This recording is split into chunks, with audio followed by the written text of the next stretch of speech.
Paraíba, estamos começando o nosso programa das 6 ao vivo. Olá, você também que está nos acompanhando pelas redes sociais, o programa passa a qualquer hora, Facebook, YouTube normalmente, né? E às 18 horas. Muito prazer, segunda a sexta, sempre poder entrar em sua casa, poder compartilhar as informações que temos convosco, né? Então, é isso. Bom, quinta-feira, dia 24 de maio de 2018, e também hoje é o dia da infantaria. Temos bastante amigos para aí, nos acompanhar, especialmente no exército, né? Um abraço ao Ramon Moraes, discutindo aqui no nosso lembrando a gente convidado aqui. Hoje é o dia de uma profissão, eu acho que está em extinção, ou ela se modificou, que é o dia do datilógrafo. Lembrando que hoje Eu é sou formado em quinta-feira, datilografia pela Escola do Trabalho aqui de Taubaté. Hoje é o dia então, podemos considerar que o digitador, comunicação e das telecomunicações. essa pessoa que representa o Um abraço datilógrafo, especial. ainda por aí a gente encontra uma maquininha Os comunicadores das né? TVs, Sempre dá saudade na rádios, gente. O Márcio Duarte, que mesmo neste jornal Voz do país Vale, tem uma coleção aí em que temos de valor, né, Márcio? ensino comandando. Inclusive, Fica que difícil pessoas de promover representativas aqui da nossa cidade já passaram por essa máquina, rádio quanto TVs. a doutora Judite Mazela Moura, né, a primeira vereadora de Taubaté, e foi secretária do jornal Voz do Vale. O que temos de datilografava melhor, lá as né, matérias nesse jornal, né, o próprio pai do dele, garejo, também. O nosso saudoso Valdemar Duarte também fazia fazia famílias. Hoje é o dia do telegrafista também, outra profissão, eu não sei nem se existe mais, mas tem aí as suas variantes. Dia do vestibulando, né? E hoje também é o dia do detento, né? Então, são as datas que lembram o dia 24 de maio. Mas o que está na nossa cabeça e não sai essa semana, né? É a questão do aumento dos combustíveis e aí o protesto dos caminhoneiros em todo o Brasil, né? E para a gente conversar sobre os fatores desse aumento, né, as causas, estou recebendo aqui o Drauzio Antônio Rezende Júnior, ele que é professor aqui da Universidade de Taubaté, do Núcleo de Pesquisas Econômicas e Sociais, economista e contador. Boa noite, professor. Boa noite. Professor, de uma hora para outra, em uma semana, os combustíveis Subiram. desencadearam aí um aumento galopante, né? E isso assustou a população e os caminhoneiros foram para as ruas. Quais foram os motivos que levaram a esse aumento, professor? Na verdade, o que está acontecendo é que a Petrobras teve uma crise muito profunda alguns anos atrás por conta de uma política de Estado da administração anterior em que os preços dos combustíveis foram mantidos artificialmente baixos e congelados para finalidades políticas, tá? E isso fez com que a Petrobras tivesse um prejuízo monstruoso, agravado pela corrupção que todo mundo está vendo na Operação Lava Jato, tá? Muito bem. Com isso, a Petrobras ficou em uma situação muito difícil e o atual governo optou por recuperar esse patrimônio dos brasileiros. E nisso, uma nova administração fez a parte econômica correta, o que é: vamos vender o combustível de acordo com a planilha de custos desse combustível. A gasolina, o diesel, eles têm uma característica muito particular. Qual é? Eles dependem do petróleo. O petróleo é uma commodity, ou seja, ela é negociada em mercados internacionais. Então o preço é mundial. E está sujeito a oscilações diárias nas bolsas de valores, que mercadorias e futuros vendem o petróleo na Bolsa de Chicago, nos Estados Unidos, por exemplo, na qual qualquer notícia referente aos lugares maiores produtores do mundo impacta o preço. E a gente tem tido choques muito prejudiciais. Vou dar alguns exemplos para você. A Venezuela, com a crise também se arrastando, ela não está investindo em produção. A empresa estatal venezuelana responsável por grande produção de petróleo, a PDVSA, está integrando cada vez menos petróleo. Então, reduz a oferta, aumenta o preço. A crise dos Estados Unidos com o Irã vai sair do acordo nuclear, os Estados Unidos vai sair do acordo nuclear, e o Irã estava começando a revender os petróleos depois de muito tempo isolado. Então, isso também impacta o preço negativamente, aumentando no mercado mundial. A Petrobras, ela produz petróleo no Brasil, mas ela também tem que comprar bastante, tá? Quando ela tem que comprar bastante petróleo também, ela tem que ser do preço internacional. Isso faz parte do custo. E ela tem que repassar isso no mercado interno. Isso está sendo feito de uma maneira que é praticamente diária nas refinarias. E isso impacta na bomba para todos nós. O senhor destacou exatamente isso, né? A questão do aumento diário nesses últimos dias. Não poderia ter sido feito de forma gradativa, com um prazo mais longo para a população sentir menos? Na verdade, a população, dessa forma, ela repassa os aumentos que tem todo dia e ela repassa as reduções que também tem. Qual é o problema? O problema está na ponta que nós consumidores sentimos, a bomba. Quando tem aumento, os postos de gasolina repassam com uma rapidez impressionante. Mas quando tem as reduções, eles são bem mais lentos para repassar as reduções. Então a gente só tem sentido quando sobe. Quando desce, a gente não sente, porque não tem o repasse. Porque na verdade, como em qualquer país civilizado, sempre que sobe, a gente vai sentir um aumento. Sempre que tem as reduções, se tivemos 2 anos de redução, teríamos que ter sentido as reduções. Só que nessa política, como cada posto é livre para cobrar o que quer, e nós não temos uma concorrência efetiva no setor de postos de gasolina, a gente sente rapidamente os aumentos, mas as reduções dificilmente são repassadas. Por isso a gente só sente para cima. Nesse caso, o governo não poderia interferir para evitar essa situação? Na verdade... Eu lembro, por exemplo, no caso, uma época do feijão, né? O governo tinha lá um estoque e jogava esse estoque no mercado para não aumentarem os preços. Nesse caso, não tínhamos alguma reserva, de repente? Na verdade, o governo optou por não fazer reserva, tá? E mesmo quando tinha essas reservas de feijão, o custo para o governo manter essas reservas era mais caro do que os benefícios da reserva. O que é a melhor maneira não é o Estado intervindo na economia. Isso é a pior maneira. A melhor maneira é incentivar ao máximo a concorrência. Quanto mais postos, quanto maior a concorrência, menores vão ser a liberdade do dono de posto de simplesmente só aumentar e nunca diminuir. Porque quanto mais forte a concorrência, se um não repassa, o outro repassa e perde o mercado. Então a solução é não mais regulação, mas mais participantes nessa área, mais concorrência, mais liberalidade. Que fatores impedem essa concorrência, esse monopólio praticamente dos combustíveis? Isso é um fator. A Petrobras não tem mais o monopólio da produção do refino de petróleo desde a reforma constitucional. Mas ela responde por quase 90% de tudo que é refinado no Brasil. Existem dificuldades operacionais que o governo aí sim poderia intervir para retirá-las, para que outras empresas também pudessem entrar com força na área de refino, na área de distribuição. Nós ainda podemos ter uma variação maior nesse preço dos combustíveis? Depende de como vai o mercado internacional vai. Nós já chegamos a ter o petróleo cotado a $100. Nos últimos tempos ele chegou a cair a $30. Agora ele está a $70. Se, por exemplo, tiver uma guerra no Oriente Médio, o petróleo vai subir. Se as coisas se acalmarem, a tendência ele pode voltar a baixar um pouco. O que o consumidor brasileiro não está acostumado, porque o governo controlava o preço e segurava, eu tenho aquele preço, de repente aumenta, passa um tempo aumenta. Hoje, nós temos que estar expostos à verdade do mercado. E o mercado varia todo dia. No petróleo, isso é fundamental. Então, nós temos que, é uma nova era, nós temos que nos acostumar e saber procurar.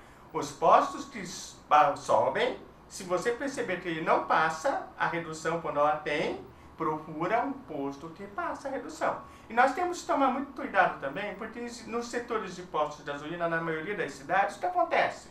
É aquele negócio, 3779. Todo mundo a 3779. Isso é quase cartel. É a famosa formação de cartel, né? Isso é legal. Então, isso é ilegal. Tem que denunciar esse tipo de formação de cartel. Não pode comprar de posto que faz isso. Quer dizer, e aí o papel da dona de casa, do motorista, no caso dos combustíveis, é essencial, né? Exatamente. Como que ele pode fazer isso aonde que ele deve denunciar, no caso aí dos combustíveis? Então, tem a Agência Nacional de Petróleo, que é responsável por regular esse setor, pode fazer uma ligação, uma reclamação, questiona também, verifique se a gasolina é de qualidade, tem aquele teste que é feito ao vivo, você pode se exigir, peça principalmente a nota fiscal, muita gente não pede a nota fiscal ao abastecer, porque o governo, ele precisa recolher os impostos para fazer aquelas obrigações para toda a sociedade. Se ele faz ou não faz, a gente pode discutir um outro dia. Mas, ele faz mal, a gente já sabe. Mas o porquê de fazer mal é uma outra discussão. Mas o que é importante, quando a gente não pede a nota, a gente facilita mal os profissionais a sonegar. Se ele sonega, ele tem um lucro indevido. E o governo, quando tem falta, ele vai para cima do assalariado, aumentando os impostos do assalariado. Como, por exemplo, não reajustando há mais de 6 anos a alíquota do imposto de renda, que faz com que muita gente passe a pagar imposto de renda e não deveria. Então, a dona de casa, o dono de casa, o motorista, a motorista, tem que procurar postos que emitam nota, que atendam bem e que sejam íntegros. Repassa quando tem aumento e quando você vê no noticiário que teve redução no preço do petróleo, atende-se 2, 3, 4 dias depois que tem que ter uma redução na bomba também. Se não teve redução na bomba, questione. Pergunte, por que você não reduziu? Ah, eu não consigo reduzir. Procure um outro posto que reduziu. Se nós nos organizarmos, boicotarmos os maus profissionais e procurarmos aquelas empresas que jogam corretamente, nós vamos trazer concorrência ao mercado. O senhor falou dos impostos, quais são os principais que incidem sobre os combustíveis e onde deveria, como o senhor falou também que não é aplicado já, né? Mas onde deveria ser devidamente aplicado? Veja bem, viver em sociedade significa que nós somos um tipo de condomínio. Então todos nós somos responsáveis pela manutenção do Brasil. Então todos nós temos que pagar os impostos, as empresas têm que pagar os impostos, para que o governo não crie riqueza. Ele pega da gente e repassa para outras partes. Então ele tem que ter o dinheiro necessário para fazer isso. Então ele tem que investir no quê? Naquilo que é fundamental, naquilo que é obrigação dele. Saúde, saneamento básico, segurança, defesa nacional, justiça. Isso é o papel dele. Só ele pode fazer. O resto, a iniciativa privada faz melhor. Agora, respondendo a sua pergunta sobre impostos, vamos lá. Uma coisa importante para você saber que o governo não gosta de contar. 45% dos preços dos combustíveis são impostos. Tá? Pega, faz a conta. Do valor que você paga, R$4, vamos supor, R$3,79, R$4, do valor da bomba, tira 45% disso. Isso é o valor que vai direto para os cofres do governo, da União e dos estados. O imposto que mais incide sobre o combustível é o ICMS, de 18% a 24%, dependendo do estado. Tem estado que vai mais, o Rio de Janeiro, por exemplo, é 34%. Né?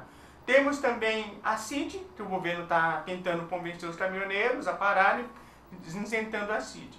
Mas qual é o impacto da CID, que é uma contribuição? 6 centavos, não vai refrescar.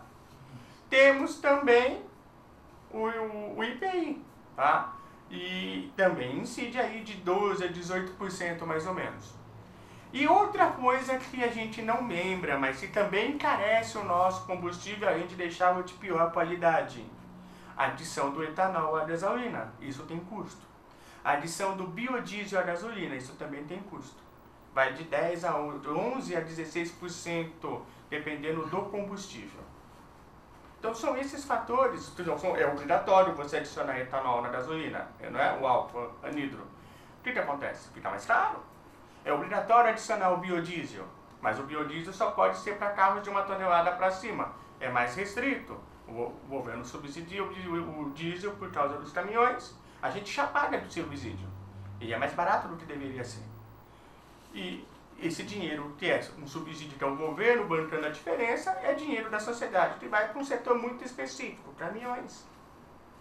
Ninguém discute. Os impostos são altos. A primeira coisa que a gente tem que fazer é reclamar que nós pagamos imposto demais. Pagamos caro pela nossa gasolina, comparando com outros países. Nossa gasolina é pior qualidade do que a de outros países. Né? E o diesel é a mesma coisa. O nosso diesel é mais poluente que o de outros países. São essas coisas que o brasileiro tem que começar a chamar a atenção. Tem um problema muito sério no Brasil. Qual é o problema muito sério? Logística. Nosso país é dependente de caminhões. Você nota, 3 dias de greve de caminhão, todas as cidades estão parando. Qual é o problema? Está errado. Um país continental do tamanho do Brasil deveria ter ferrovias para transporte de mercadoria. O caminhão tinha que ser os últimos quilômetros.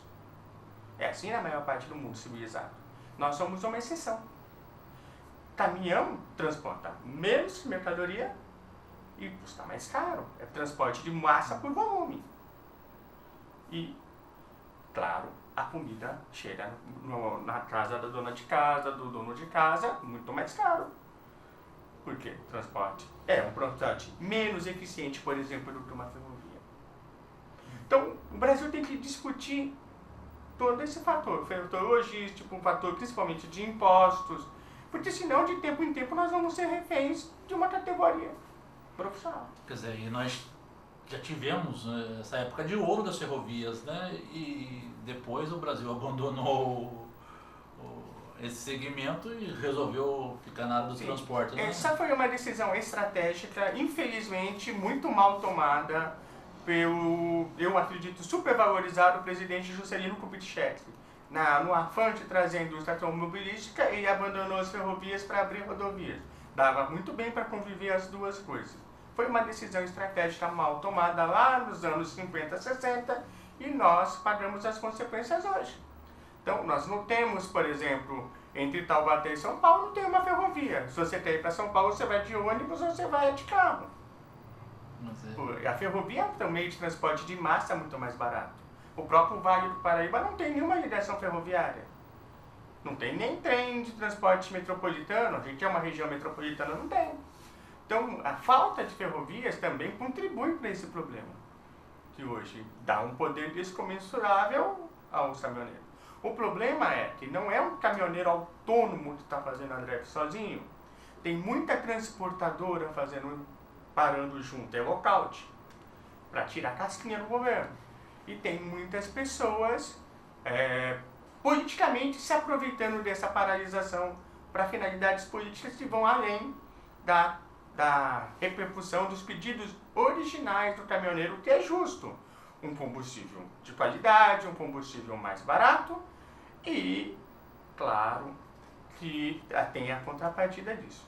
O problema é que extrapolou para muitas outras coisas que não tem a ver com a manifestação. E o pior é o seguinte, nós somos uma democracia. Então, o que está acontecendo também é o seguinte, tem más lideranças, vamos chamar assim, que eu tinha na imprensa tem mostrado que estão forçando caminhoneiros que não querem parar porque tem compromisso, tem contrato, precisa a parar na marra. Isso já não é, isso faz com que a greve perca a razão. As pessoas têm que aderir por vontade própria e não por pressão. Professor, qual que é o impacto econômico a médio e longo prazo na nossa sociedade brasileira? Que setores vão ser mais atingidos com isso, já com essa paralisação desses dias? Olha, o combustível é energia. Então você pode ver que tudo se depende de energia, tá? Então vai ter um impacto significativo, sim, sobre todos os setores. É como era antigamente, subiu o preço da gasolina, todo mundo subiu o preço. Por quê? É automático ou repasse. O que acontece então não vai acontecer esse repasse para os demais setores. Já está acontecendo o preço das coisas subindo porque não estão chegando, porque aí é o mecanismo da oferta e da procura. Tem maior procura do que produto disponível, quem tem vai subir o preço mesmo. Por isso que as pessoas não devem entrar em pânico, sair correndo para abastecer o posto de gasolina. Vá para o posto se você está com o tanque vazio. Se você está com o tanque cheio, não porque vai pegar um galão para abastecer a mais. Isso vai forçar a acabar as reservas antes e isso vai facilitar para as pessoas subirem o preço. Pois é, eu vi um raciocínio muito inteligente no Facebook, aí na internet, né? Não lembro mais o nome da autora, falando exatamente sobre isso, né? Porque ao invés das pessoas correrem para os postos, lotarem os postos, esvaziarem os tanques, não fica em casa, deixa o carro em casa e usa os outros meios de transporte para poder Sim, vir trabalhar e fazer as outras coisas. Exatamente. Né? E essa greve também vai ter um impacto sobre os hortifrutis, porque muitos produtores não estão conseguindo dar o escoamento da produção, estão jogando fora. Então é um pecado jogar comida fora, mas estão jogando comida fora porque não tem como distribuir. Tem a falta de distribuição, está fazendo ter nos centros de armazenamento e distribuição, CEAGESP, quedas de preço e de alguns produtos, subidas de outros, mas ninguém está conseguindo distribuir. Então vai ter perda. Os produtores vão ter que repassar essa perda aonde? Para algum lugar. Eles vão repassar para o consumidor, aumentando o preço quando as coisas voltarem ao normal.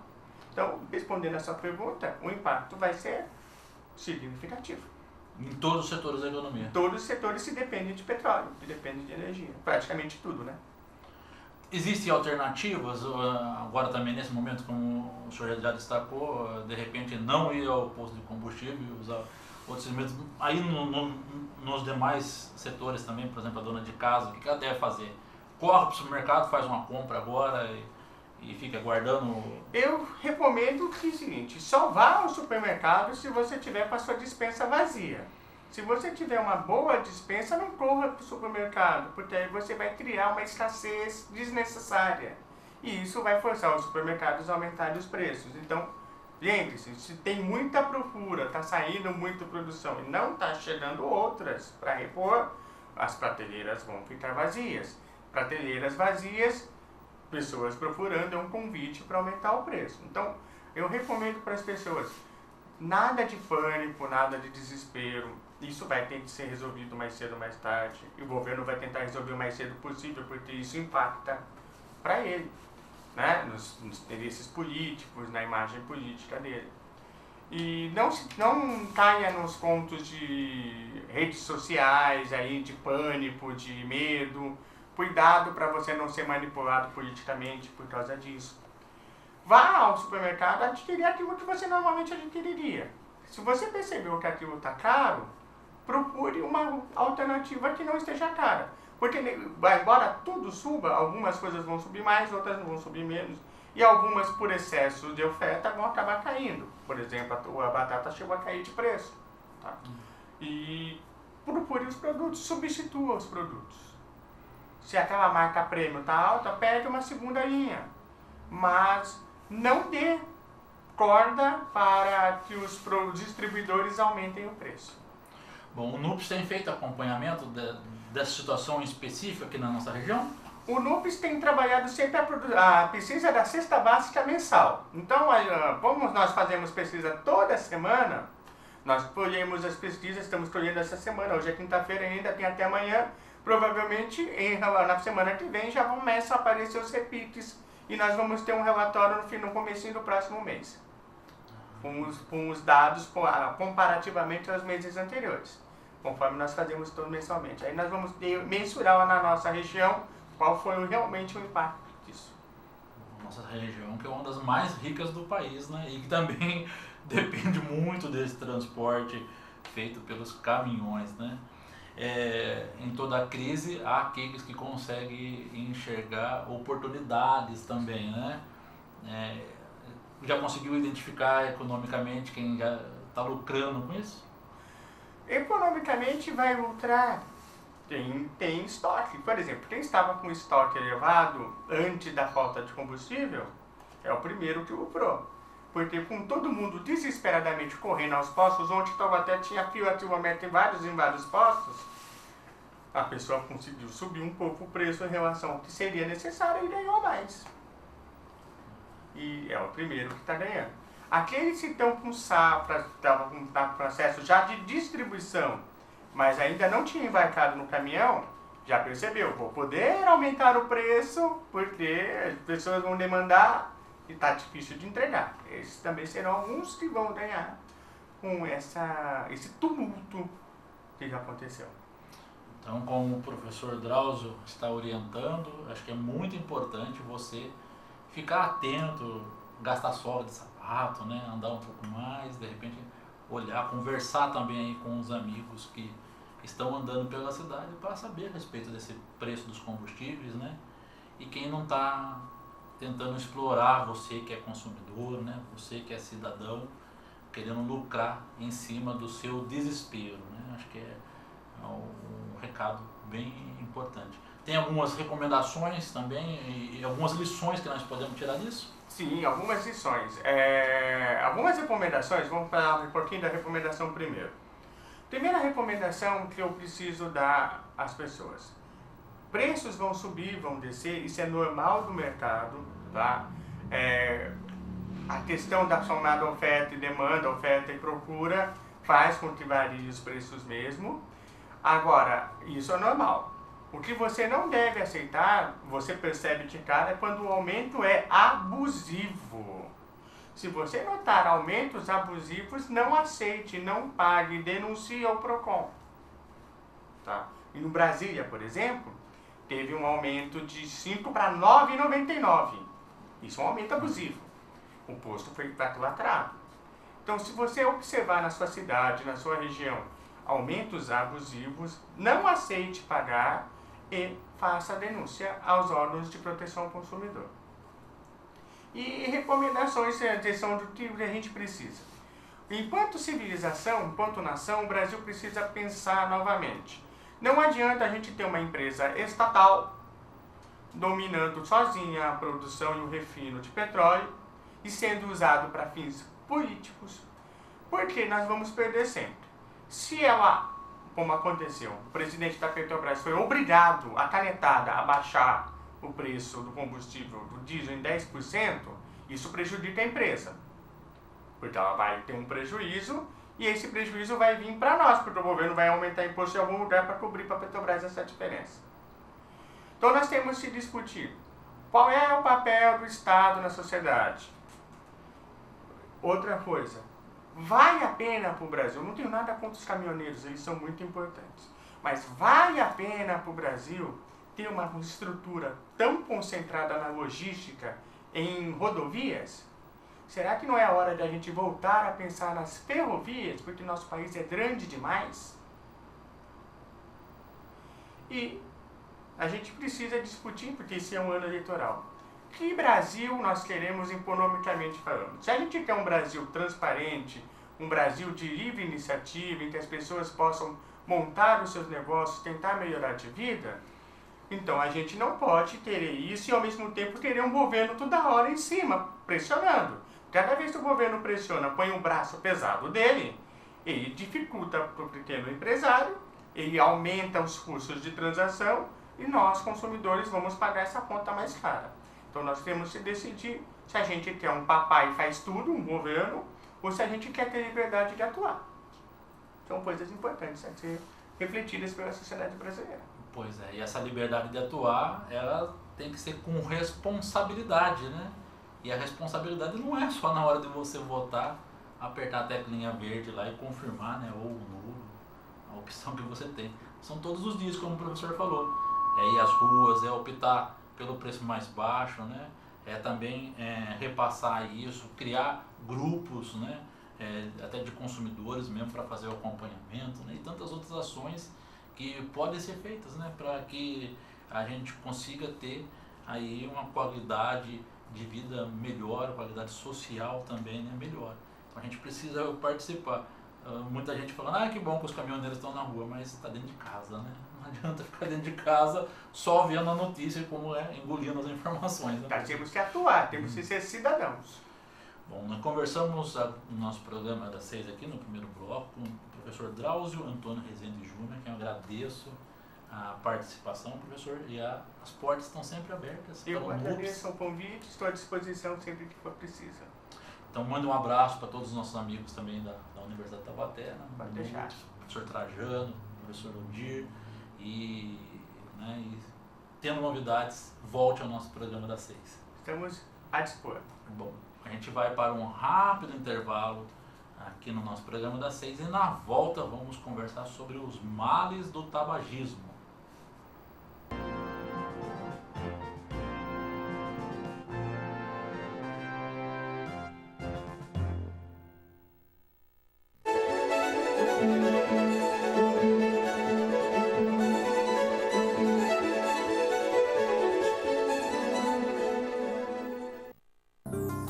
Lucas Mariotto.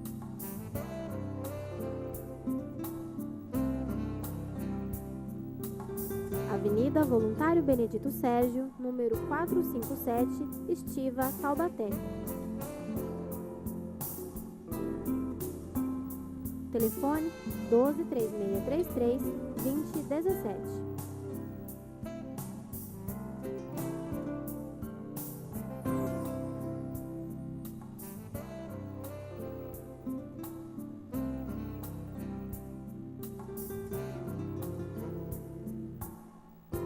Avenida Voluntário Benedito Sérgio, número 457, Estiva, Taubaté.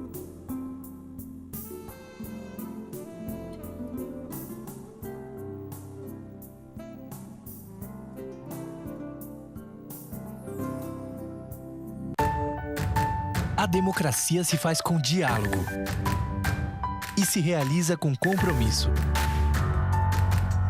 Democracia também é feita com doação e se completa quando existe colaboração. Democracia se faz mesmo com participação de todos. Venha fazer parte dessa ação. Cadastre-se como mesário voluntário no site do TRE do seu estado. Vem pra urna. Eleições 2018. Justiça Eleitoral.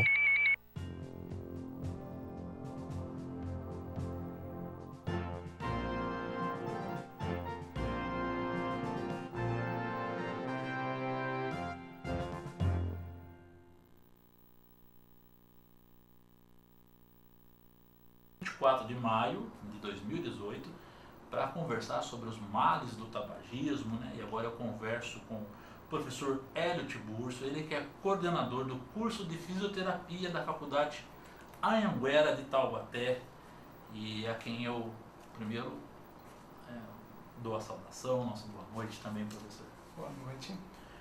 Professor, o tabagismo é uma das doenças, né, que mais afeta o ser humano no mundo, né?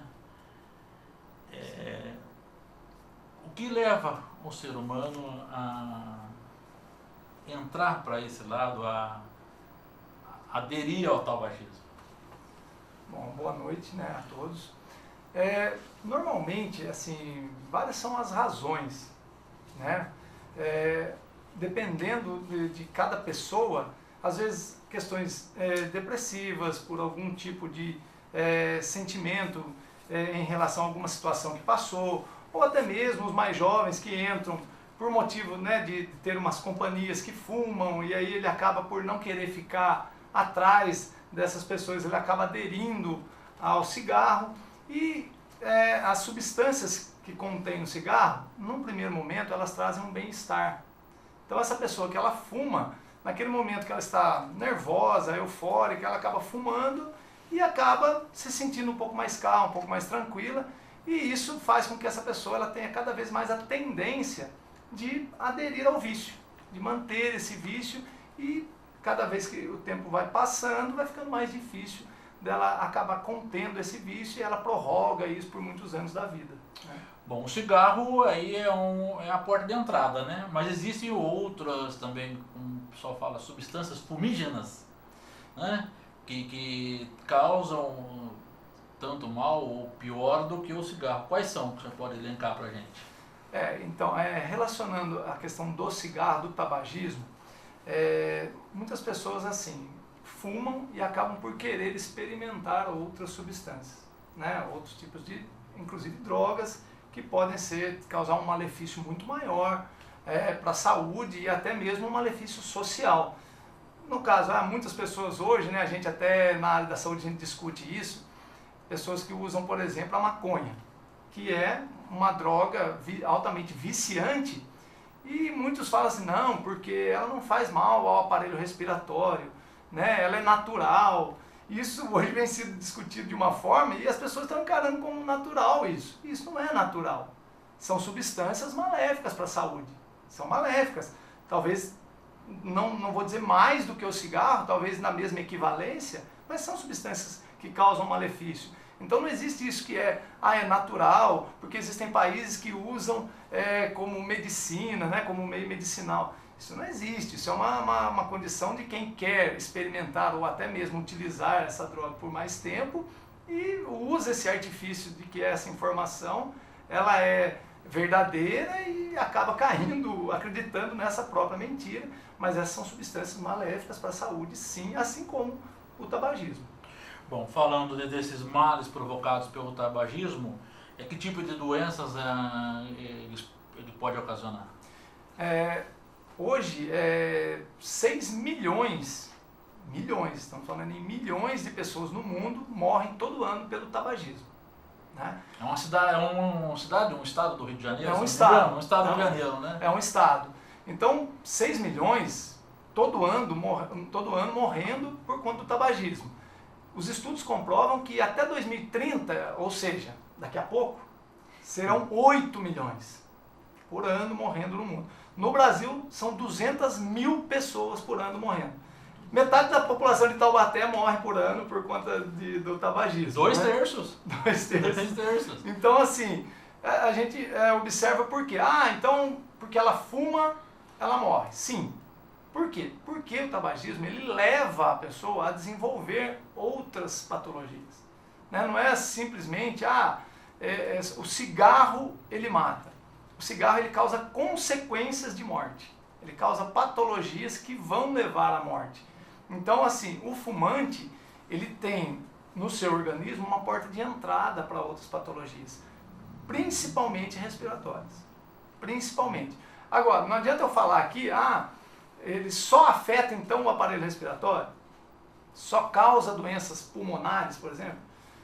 Uma vez que eu vou inalar ou eu vou ter essa substância no meu pulmão ocorre um fenômeno que a gente chama de troca, né, que é quando entra o oxigênio e ele é disparado para o nosso corpo por meio da corrente sanguínea. Se vai para a corrente sanguínea, então essa substância que o indivíduo fumante ele tem dentro do seu pulmão, essa substância ela vai para a corrente sanguínea. Então é sistêmico. Então eu não posso afirmar que só o meu pulmão que vai sofrer com isso. Toda a minha estrutura fisiológica vai sofrer ao esse indivíduo utilizar o tabaco. Então, há doenças. Vamos lá. A maioria das doenças respiratórias, a gente pode dizer bronquite, né? A própria pneumonia ela pode ser agravada, né? Por conta disso. Enfisema pulmonar. O enfisema pulmonar, para você ter uma ideia, se você chega num consultório médico e é diagnosticado enfisema pulmonar, o médico já sabe que você fuma. Só dele diagnosticar, é um enfisematoso? Fuma. O enfisema é 100% fumante. A pessoa que é fumante, fatalmente, ele vai ser um enfisematoso. Né? Corre o grande risco de ser um enfisematoso. Então, o organismo do fumante é uma porta aberta para várias doenças, não só pulmonares, mas de todo o sistema. Existe um estudo que ocorreu, se eu não me engano, em Londres, na cidade de Londres, onde eles pegaram 5 mil fumantes e 5 mil não fumantes. E aplicaram alguns questionários, observaram alguns comportamentos e observaram que os fumantes eles têm 50% mais de chance de desenvolver depressão, oscilação de humor, ou seja, doenças psicológicas. Doenças psicológicas. E a gente fica preso naquilo. É uma doença que vai afetar o pulmão. É uma doença que vai afetar o pulmão. E não só o pulmão. Muitas outras doenças. Quer dizer, diante disso, nós acabamos de receber o professor Drauzio aqui também, que é economista, tem um impacto na saúde e diretamente na economia de uma cidade, de um país, de uma região, né? Essa questão do tabagismo, né? Foi até muito bom você ter falado sobre isso, porque, inclusive, a semana passada nós estávamos conversando a respeito das questões sociais e vamos fazer uma matemática simples. O salário mínimo hoje está girando em torno de R$1.000, por aí. Uma carteira de cigarro gira em torno de R$5, uma média, né? Se o indivíduo fumar um maço de cigarro por dia, então em 30 dias, R$5, R$150 ele vai gastar por mês com cigarro. Isso impacta em 15% do salário dele em cigarro. em cigarro. Dinheiro, aí o professor Drauzio estava falando aqui, né, da gente empregar bem o nosso dinheiro, né, a gente pensar hoje em sociedade, poxa, mas se eu gasto 15% do meu salário queimando ele, né, vamos colocar assim, com cigarro, olha o tamanho do impacto disso numa família, impacto social. Aquele trabalhador que ele é um assalariado, que ele ganha um salário mínimo, que ele tem que sustentar uma família com salário mínimo, ele tira R$150 desse salário mínimo porque ele fuma. Isso é um impacto social muito grande, né? Porque ele deixa de realizar coisas que são benéficas para a sua família e para ele próprio, para colocar no cigarro. Então é um impacto social. Vamos imaginar isso a nível de cidade, de região, de município, de estado, de país. Aonde que a gente vai parar? Olha o tamanho do impacto econômico nisso. Só que alguém está lucrando, né? Alguém está lucrando com isso. E quem lucra com isso, né? Tem bastante segmentos, né? Mas voltando na área aí da saúde, que é a área do senhor, nessa questão desse impacto econômico, poderia ser revertido em outras situações, por exemplo, na própria saúde, né? Por exemplo, a feira do fim de semana, com R$150 já dá para o cara fazer o mês inteiro, né? Comprar fruta, verdura, passar a semana com a família. É só um exemplo, né? Então, é um exemplo e é um grande exemplo porque nós, enquanto profissionais da saúde, né, posso falar da minha área, né, de fisioterapia, que assim, a gente preza pelo quê? Pelo bem-estar, né? O que é o bem-estar? Às vezes a gente tem um padrão. O que é o bem-estar? É a pessoa ter dinheiro, é a pessoa ter uma boa condição de saneamento básico, é a pessoa ter uma condição de moradia. Mas para nós, né, da área da saúde, o bem-estar é ele estar bem com a sua saúde geral, tanto psicológica quanto física, né? E a gente sabe que o tabaco, que o tabagismo, ele não traz esse benefício, né? Existem pessoas que não conseguem fazer uma caminhada, né? Porque a parte respiratória não está ideal, porque ele fuma, ele não vai conseguir. Né? Tem um exemplo de uma foto, né? Os dentes. Sim, os dentes amarelados e acaba perdendo o esmalte dos dentes por conta da nicotina. Então, assim, doenças ósseas, a gente não abordei aquela hora, mas as doenças ósseas podem acometer, principalmente as mulheres, né, que elas já têm mais tendência em ter doenças ósseas após a menopausa. Se ela é fumante, ela aumenta em 12% essa chance. Então, assim, é um impacto muito grande. Agora, essa questão do bem-estar, a gente brincou hoje, inclusive, lá na faculdade, que essa greve dos caminhoneiros, ela está tendo, inclusive, um bom impacto em relação à saúde. Porque as pessoas estão indo trabalhar de bicicleta, a pé, né, fazendo caminhada. Então, para o bem-estar físico, isso é importante. E é uma maneira da gente repensar isso. Agora, o indivíduo que é fumante, até nesse ponto ele não vai conseguir fazer, porque se ele tiver que fazer uma caminhada, ele vai sentir isso. Se ele tiver que andar de bicicleta, ele vai sentir isso na sua saúde, na sua respiração, na sua condição física. Então a gente precisa fazer o quê? Antes de tratamento, a gente precisa fazer informação. A gente trabalha muito com essa parte que a gente chama de atenção primária. O que é a atenção primária? É informação, é isso que a gente está fazendo aqui. É divulgar, né? É falar dos malefícios, é orientar o indivíduo que quer deixar de fumar, é orientar o indivíduo que não quer deixar de fumar, é orientar a família, que são fumantes passivos. Pois é, os fumantes passivos também têm impacto na saúde deles? Sim, inclusive a curto prazo. Por exemplo, não sei se você já teve essa experiência de ficar muito próximo de alguém que está fumando. O que acontece? Tosse, irritabilidade de garganta, cheiro ruim. Tudo isso são situações maléficas para a saúde num curto prazo. A longo prazo, imagina todo dia você inalando aquelas substâncias do tabaco, que algum indivíduo que tem proximidade com você está fumando e você está inalando, Em algum momento você vai, se você tiver uma tendência principalmente a ter algum tipo de doença, isso vai aumentar num percentual muito grande essa probabilidade de você desenvolver essa patologia. Então, o fumante passivo ele existe sim. Muita gente fala, isso é lenda, isso não existe. Existe sim e sente a curto prazo, inclusive. Professor, eu acho que um tempo atrás, não lembro quando, mas lendo um pouco sobre esses males do tabagismo, especialmente em relação ao cigarro, né? Diz que tem muita coisa além da nicotina que ele traz, teriam por volta de 4.000 substâncias nocivas à saúde, Quais são essas principais, o senhor pode nos dizer?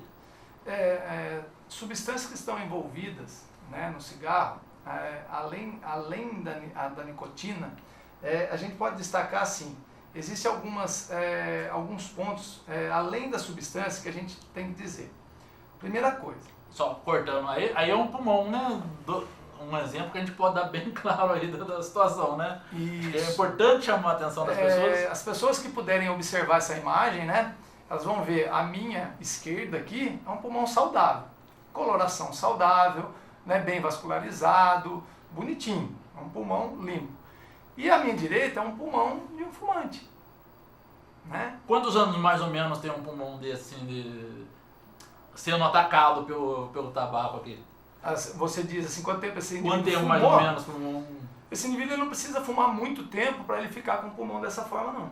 Né? O nosso organismo ele tem um poder regenerativo muito grande, né? Porém, assim, o indivíduo quando ele fuma, ele tem assim, a curto prazo, um impacto muito nocivo nos tecidos pulmonares. Por quê? Existem vários tipos, vamos colocar assim, de tecidos no nosso corpo. O tecido pulmonar, ele é um tecido que a gente chama que ele tem uma mucosa. O que é isso? Ele é um tecido que ele tem que ser umidificado. Né? Ele é um tecido umidificado, ele não é um tecido seco. Ele é um tecido umidificado. E É que nem aqui a nossa boca, né? Isso, aqui dentro, por dentro da parte interna da boca, tem que ser umidificado. Por quê? Porque o nosso pulmão ele tem que ter a propriedade de expandir e fechar. De expandir e fechar. Quando ele fecha, ele não pode, o que a gente chama de colabar. O que é isso? De colar, de grudar, de ficar fechado. Ele não pode ter essa propriedade. Ele tem que expandir de novo. Dentro dos nossos pulmões existem os brônquios, que é por onde chega o oxigênio, e depois tem os alvéolos, que eu falei em relação aos enfisematosos. Os alvéolos, eles têm uma propriedade de expandir e guardar esse oxigênio para mandar para o nosso corpo. Então, quando a gente enche o pulmão de ar, esses alvéolos expandem, enche de ar e volta. E essa é a nossa mecânica respiratória. Quando eu começo a inalar as substâncias, né, do tabaco, do cigarro, eu começo a fazer o quê? Eu começo a agredir esses alvéolos, começo a degenerar, eu começo a irritar. Por isso que a gente chama de bronquite, né? Inflamação dos brônquios, né? Que antes de chegar nos alvéolos tem os brônquios. Então essa inflamação, ela causa o quê? Um aumento de secreção. E aí é a hora que a pessoa fica com aquele catarro, aquele pigarro na garganta, né? Tosse e solta. Então isso é muito desagradável. E essa bronquite, essa inflamação que ocorre, ela pode, a longo prazo, causar males assim, muito maiores para a saúde do indivíduo. Inclusive, evoluir com problemas respiratórios graves, né? E vão impactar diretamente na saúde. Impactando na saúde, impactua onde? Na parte socioeconômica de um município. Por quê? Vai implicar em internações, né? Vai implicar em gasto com medicação, vai implicar em mais pessoas buscando o sistema único de saúde. E a gente sabe que hoje em dia a gente fala muito, né, de todo o nosso sistema único de saúde, porém ele não funciona da maneira que deveria funcionar. Né? Não existe a descentralização, né, que a gente fala das redes de atenção à saúde, não existe informação, por isso que o indivíduo ele tem tanto problema de saúde e ele vai buscar onde? Ele vai buscar nos grandes centros. O indivíduo, vamos dar um exemplo aqui básico, um indivíduo que mora na região rural de Taubaté, se ele tiver um problema respiratório, ele vai até o postinho, se ele não tiver uma atenção que ele acha que é a ideal, ele vai aonde? No hospital. Aí já quebrou toda aquela descentralização que a gente prega. E aí o outro da outra cidade, do outro município também, e o outro, e o outro, e o outro. Acaba o quê? Inchando o sistema. Por conta de uma coisa que poderia ser evitada só com uma informação, né? Ou com um atendimento. Então, o impacto socioeconômico também é grande, não só do indivíduo que vai gastar para fumar, mas do município, que vai gastar também para combater essa questão desse indivíduo que está com essa doença pulmonar, que ele já adquiriu por conta do tabaco. E aí entra uma profissão muito importante chamada fisioterapia. Porque, ao contrário do que se pensa, não existe, a fisioterapia ela não é só motora, né, como a gente fala, eu torci o tornozelo, tem que fazer fisioterapia. Sim, tem que fazer, importante. Eu tive uma fratura, depois que eu tirei o meu gesso, né, o meu estabilizador, o médico mandou fazer fisioterapia. Importante? Importante. Mas existem os outros segmentos da fisioterapia, inclusive o que a gente chama de fisioterapia cardiorrespiratória, que agora vou falar um pouquinho só da nossa faculdade, que é o que a gente realiza na nossa clínica da Faculdade Anhanguera de Taubaté. Hoje a gente faz o atendimento à comunidade, né? Inclusive, falo aqui para a população, busquem a clínica de fisioterapia da Anhanguera de Taubaté. Tá? Nós estamos abertos todos os dias, das 8 até meio-dia e da 1 até as 5 da tarde. Nós temos todas as especialidades em fisioterapia. Fisioterapia neurológica, fisioterapia ortopédica, cardiorrespiratória. Então, está aberta à população. E a população não sabe que existe... É gratuito esse serviço? Gratuito, gratuito. O indivíduo ele vai chegar lá, o cidadão vai chegar, ele vai, se tiver o pedido médico para fisioterapia e os documentos, vai fazer. Tendo a vaga, já entra, já falo, nessa área cardiorrespiratória tem vaga. Estamos aguardando o cidadão ir lá, a população ir lá, para trabalhar essa parte respiratória, para fazer uma avaliação, para fazer um tratamento mesmo e também para receber informação. Por quê? Às vezes o cidadão ele chega para a gente com uma doença respiratória e ele não sabe o que ele tem. O médico falou que eu tenho uma doença respiratória. Eu tenho um problema no pulmão. Tá, mas o senhor sabe qual é o seu problema? Não sei. E aí nós vamos explicar para esse cidadão qual é o problema que ele tem. O que isso pode impactar na vida dele futuramente. O que já está impactando. E fazer todo um trabalho voltado para a sua reabilitação e para a orientação. Porque é aquilo que a gente falou. Não adianta eu só pensar na reabilitação. Não adianta. Se eu pensar só em reabilitação, eu vou gastar muito mais, né? Eu vou levar muito mais tempo tratando e esse indivíduo já está com a patologia instalada. Lembrando também, você que fuma, se você estiver com um enfisema, com uma bronquite, são doenças que a gente chama de crônico-degenerativas. O que é uma doença crônico-degenerativa? É uma doença que ela não tem cura mais. Ela já se instalou. O que a gente pode fazer? Controlar. A gente vai controlar essa doença. Esse indivíduo vai ter uma vida normal, porém, o que ele perdeu, ele perdeu. E a gente vai trabalhar a qualidade de vida desse indivíduo dentro das possibilidades que ele ainda tem, né? Antigamente, a gente faz muito essa analogia, que houve uma mudança muito, muito forte, né, nesse conceito de patologia nossa. Que antigamente, para você ter uma noção, só para a gente inteirar o raciocínio, em 1900 a nossa perspectiva de vida era 30 anos de idade. Depois, em 1950, foi para 50 anos, veio crescendo, hoje nós estamos em 75 anos de idade, mais ou menos. O que isso, mas o que isso tem a ver com a doença respiratória e com a doença crônica? Com 30 anos, dá tempo para você ter uma doença crônica? Difícil, né? O indivíduo ele ia a óbito com 30 anos, 35, não dava tempo. Quais eram as doenças? Infecto-contagiosas, né, da época. Agora não. Agora mudou o caráter da doença. Por quê? Ele conseguiu ter uma idade mais avançada, logo ele ficou mais propenso a outras doenças, as crônico-degenerativas. Porque para as infecto-contagiosas tem vacina, tem tudo, né? Agora, e para as crônicas? Nós estamos cada vez mais tendo problemas crônicos. O tabaco ele causa doenças do aparelho circulatório, piora as doenças do aparelho circulatório. Então, hoje, as doenças que mais matam os idosos, por exemplo, doença do aparelho circulatório, infarto, acidente vascular encefálico, né? O famoso AVC, o famoso derrame, né? Então, se a gente não se atentar a isso, não adianta o indivíduo fazer um tratamento. Não adianta eu chegar lá e colocar ele lá na esteira, para ele fazer uma caminhada. Não adianta eu colocar ele lá fazendo treino respiratório, né? Não adianta, porque ele não sabe o que ele tem. E ele não vai saber como evitar isso.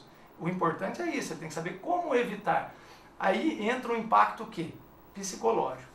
A gente vai ter na nossa clínica também, lá na nossa faculdade, a clínica de psicologia. O que é a clínica de psicologia? eu não quero parar de fumar, eu sinto que eu preciso fumar. A gente vai dar esse suporte psicológico para esse cidadão. Esse cidadão ele vai estar indo lá e vai ter suporte psicológico. Brevemente a nossa clínica de psicologia vai estar funcionando. Está sendo criada uma estrutura lá muito bonita, convido até a TV Cidade para ir lá visitar, convido a população para ir lá visitar. No segundo semestre, a população pode aguardar, vai haver muitos projetos na faculdade, inclusive aos sábados, que é um dia que a população está mais disposta, né? não trabalha a maioria e tem a disponibilidade de ir. Então, a partir do segundo semestre, pelo menos um sábado por mês, nós estaremos fazendo projetos voltados para a comunidade, voltados exclusivamente para a comunidade. Que projetos são esses? Por exemplo, ano passado a gente fez um de dor lombar crônica. Quem não tem uma dor lombar? Né? Então a gente fez um projeto de dor lombar crônica. Esse mês que vem, fica aqui até a ideia da gente fazer um projeto voltado para o tabagismo. O cidadão ele vai até a clínica, ele vai passar por todos os setores da clínica, vai fazer uma avaliação cardiorrespiratória, vai passar por um suporte de enfermagem para fazer também todo esse aparato de informação e depois vai até a clínica da psicologia para fazer esse suporte psicológico. Não só para o indivíduo que fuma, mas para o familiar, que precisa também dessa informação para ajudar esse indivíduo que fuma. Por quê? Sozinho ele não consegue. Sozinho ele não consegue. Ele precisa ter um suporte familiar, um suporte das pessoas que o contornam, porque senão ele não vai conseguir sair desse malefício. Né? E a gente preza que ele saia. Por quê? Porque se esse indivíduo continuar, ele vai diminuir a vida dele 10 anos a menos do que quem não fuma.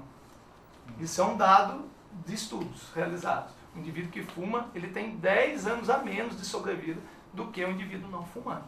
Guardadas as especificidades, né, do indivíduo, mas aquele indivíduo ele não fumava e morreu com 35 anos. Bom, aí tem outras patologias, tem outros fatores. Mas o indivíduo que fuma, baseado em estudos, ele tem 10 anos a menos de vida do que aquele que fuma, que não fuma. Bom, professor, estamos quase acabando.